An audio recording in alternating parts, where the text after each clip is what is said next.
The Ground Book. Strategy is the craft of the warrior. Commanders must enact the craft, and troopers should know this way. There is no warrior in the world today who really understands the way of strategy. There are various ways.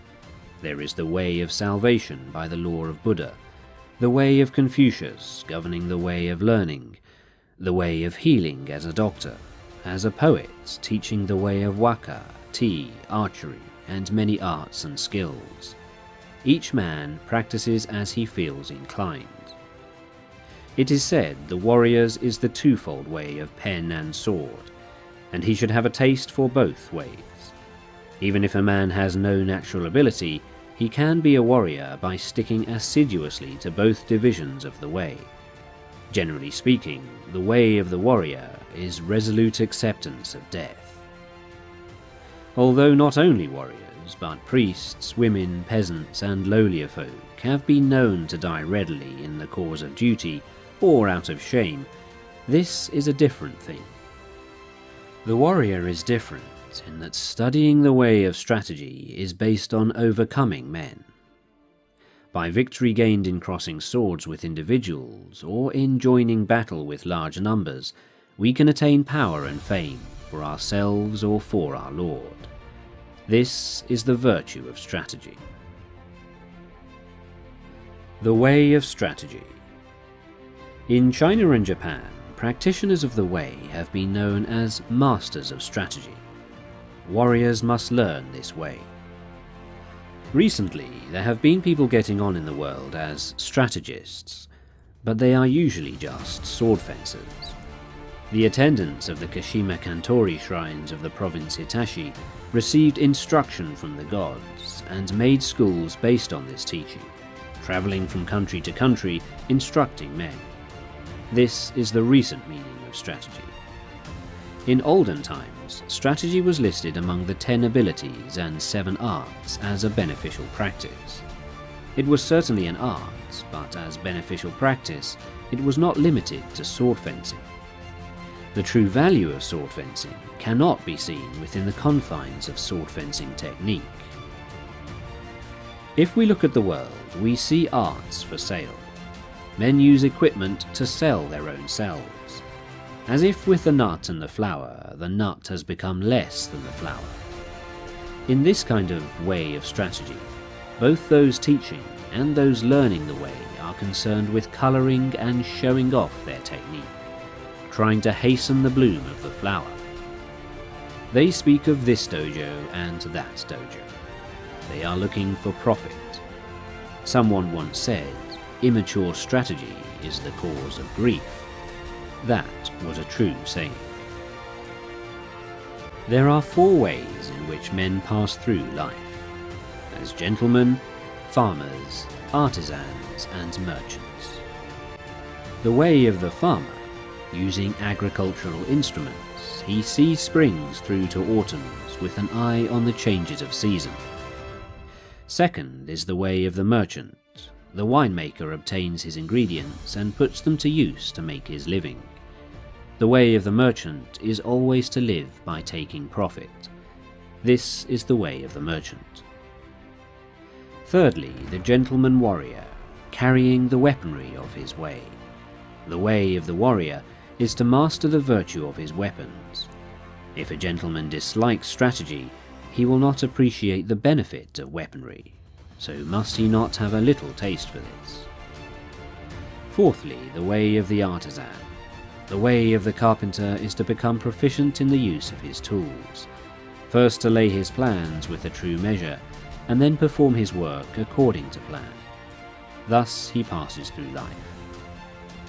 These are the 4 ways of the gentleman, the farmer, the artisan, and the merchant. Comparing the way of the carpenter to strategy.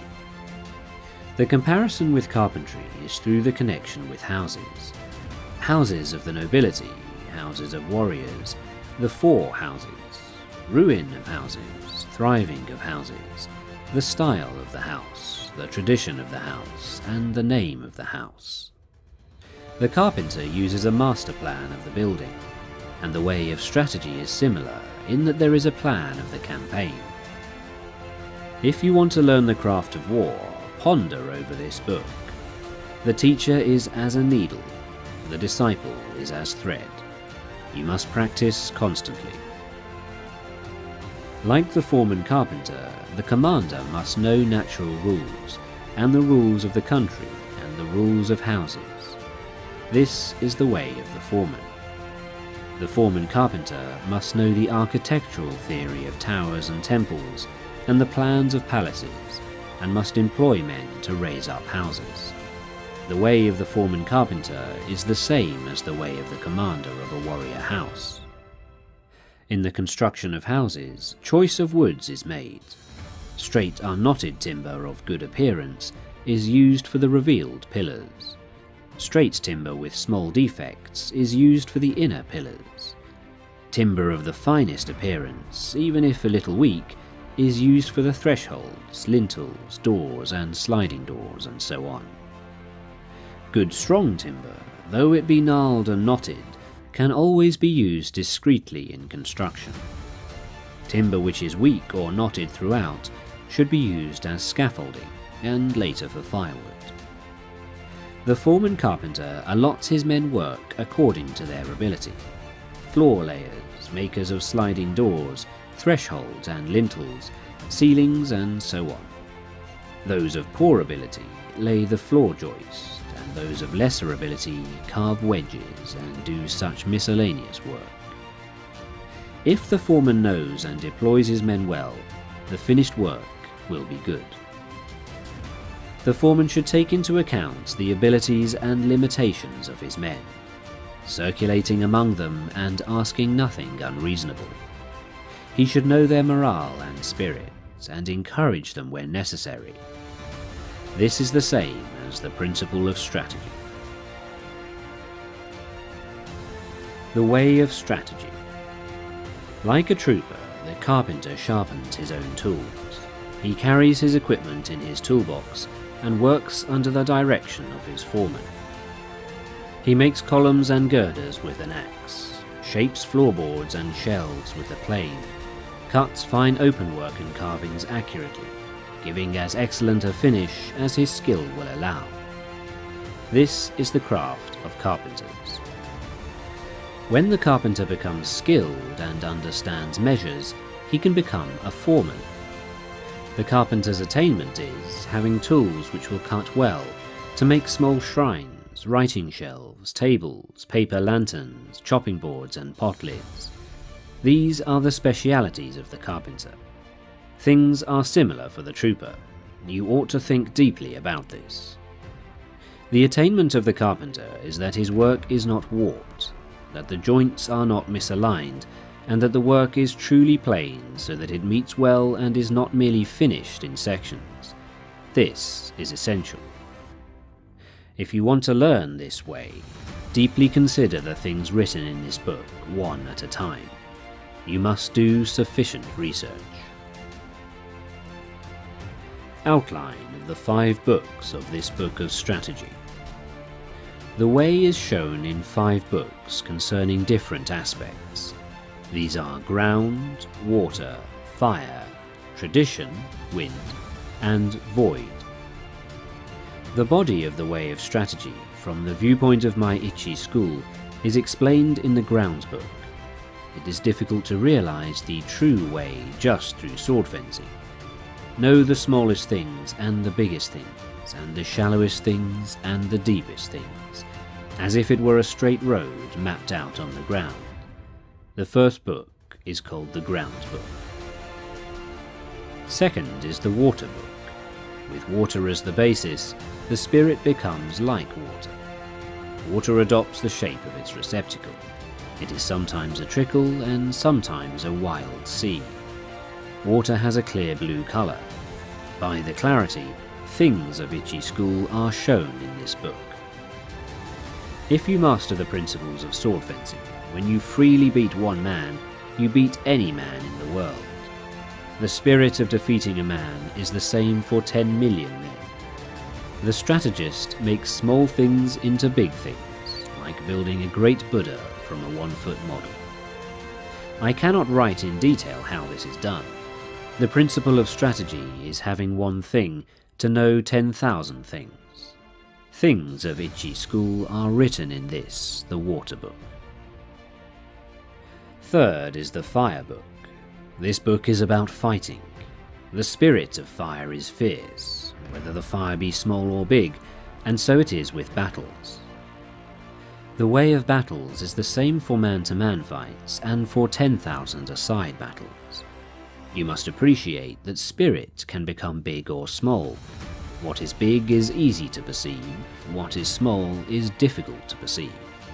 In short, it is difficult for large numbers of men to change position, so their movements can be easily predicted.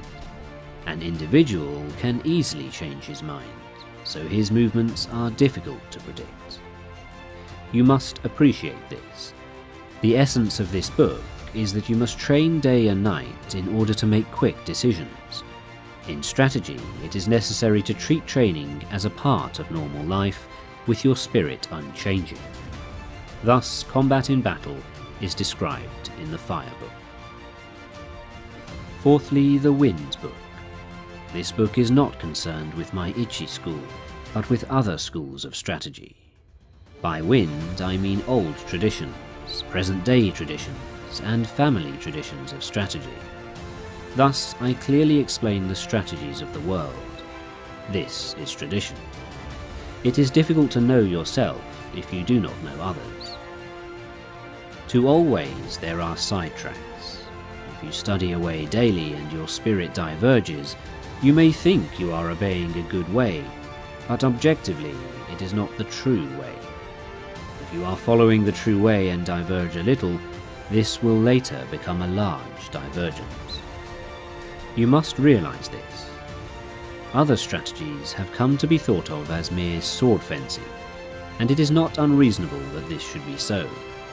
The benefit of my strategy, although it includes sword fencing, lies in a separate principle. I have explained what is commonly meant by strategy in other schools in the Tradition Wind Book. Fifthly, the Book of the Void. By void, I mean that which has no beginning and no end. Attaining this principle means not attaining the principle. The way of strategy is the way of nature. When you appreciate the power of nature, knowing the rhythm of any situation, you will be able to hit the enemy naturally and strike naturally. All this is the way of the void. I intend to show how to follow the true way according to nature in the Book of the Void. The name Ichiryu Nito, one school, two swords. Warriors, both commanders and troopers, carry two swords at their belt. In olden times, these were called the long sword and the sword. Nowadays they are known as the sword and the companion sword. Let it suffice to say that in our land, whatever the reason, a warrior carries two swords at his belt. It is the way of the warrior. Nito Ichiryu shows the advantage of using both swords. The spear and halberd are weapons that are carried out of doors. Students of the Ichi school way of strategy should train from the start with the sword and longsword in either hand.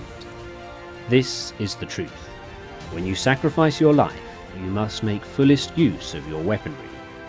It is false not to do so, and to die with a weapon yet undrawn.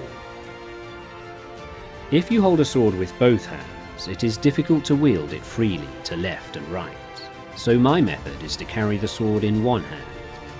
This does not apply to large weapons such as the spear or halberd, but swords and companion swords can be carried in one hand.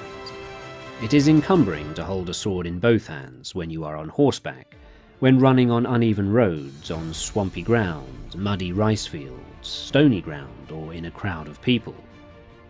To hold the long sword in both hands is not the true way, for if you carry a bow or spear or other arms in your left hand, you have only one hand free for using the long sword. However, when it is difficult to cut an enemy down with one hand, you must use both hands. It is not difficult to wield a sword in one hand. The way to learn this is to train with 2 longswords, one in each hand. It will seem difficult at first, but everything is difficult at first.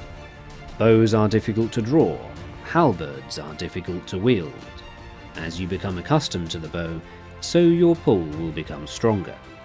When you become used to wielding the longsword, you will gain the power of the way and wield the sword well.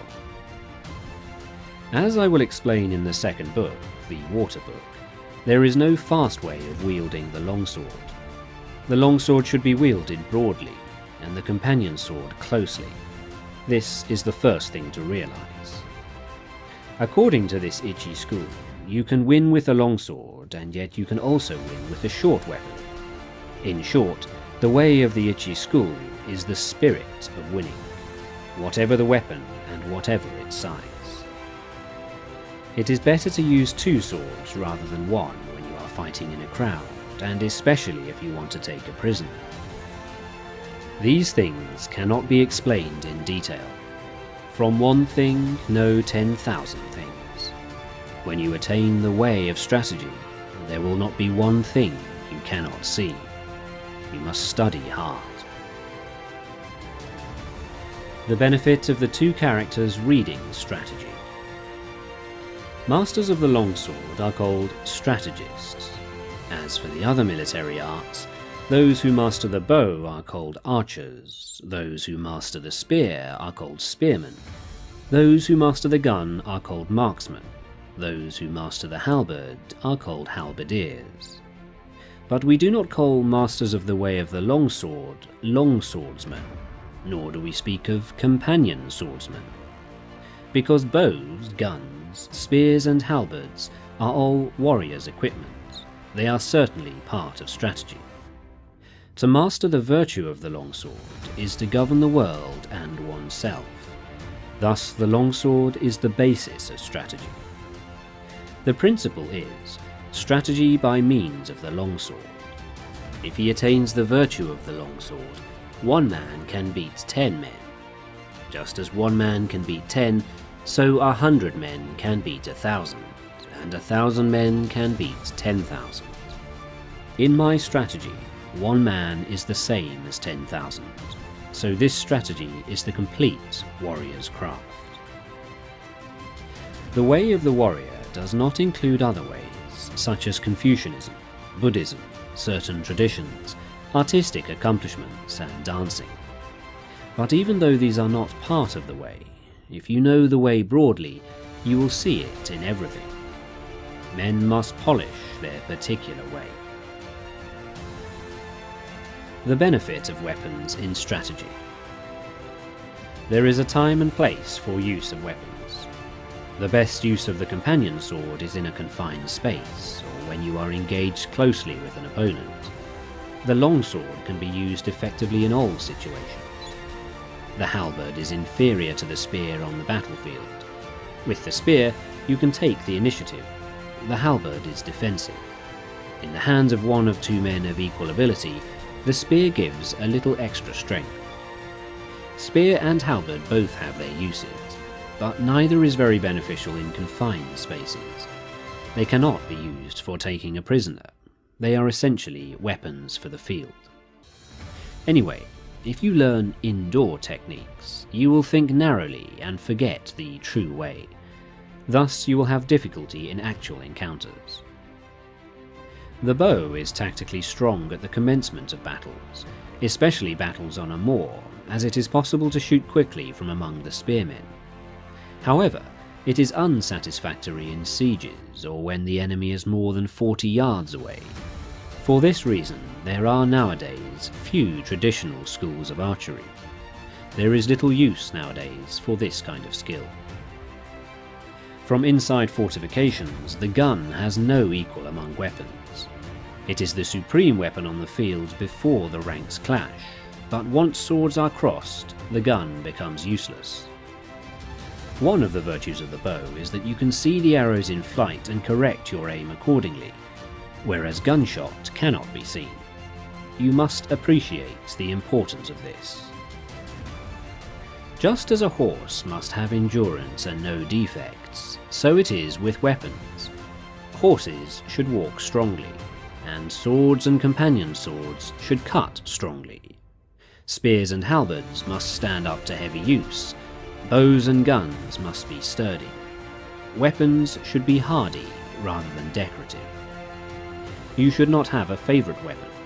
To become over-familiar with one weapon is as much a fault as not knowing it sufficiently well. You should not copy others, but use weapons which you can handle properly. It is bad for commanders and troops to have likes and dislikes. These are things you must learn thoroughly. Timing in strategy. There is timing in everything. Timing in strategy cannot be mastered without a great deal of practice. Timing is important in dancing and pipe or string music, for they are in rhythm only if timing is good.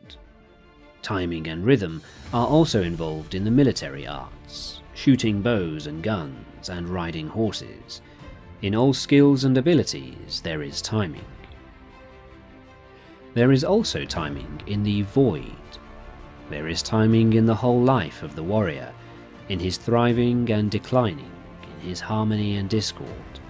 Similarly, there is timing in the way of the merchant, in the rise and fall of capital. All things entail rising and falling timing. You must be able to discern this. In strategy, there are various timing considerations. From the outset, you must know the applicable timing and the inapplicable timing. And from among the large and small things, and the fast and slow timings, find the relevant timing. First seeing the distance timing and the background timing. This is the main thing in strategy. It is especially important to know the background timing, otherwise your strategy will become uncertain. You win in battles with the timing in the void, born of the timing of cunning by knowing the enemy's timing, and this using a timing which the enemy does not expect. All the 5 books are chiefly concerned with timing. You must train sufficiently to appreciate all this. If you practice day and night in the above Ichi school strategy, your spirit will naturally broaden. Thus is large-scale strategy and the strategy of hand-to-hand combat propagated in the world. This is recorded for the first time in the 5 books of Ground, Water, Fire, Tradition, Wind, and Void. This is the way for men who want to learn my strategy. Do not think dishonestly. The way is in training. Become acquainted with every art. Know the ways of all professions. Distinguish between gain and loss in worldly matters. Develop intuitive judgment and understanding for everything. Perceive those things which cannot be seen. Pay attention even to trifles. Do nothing which is of no use. It is important to start by setting these broad principles in your heart and train in the way of strategy. If you do not look at these things on a large scale, it will be difficult for you to master strategy. If you learn and attain this strategy, you will never lose, even to 20 or 30 enemies. More than anything, to start with, you must set your heart on strategy and earnestly stick to the way. You will come to be able to actually beat men in fights, and be able to win with your eye.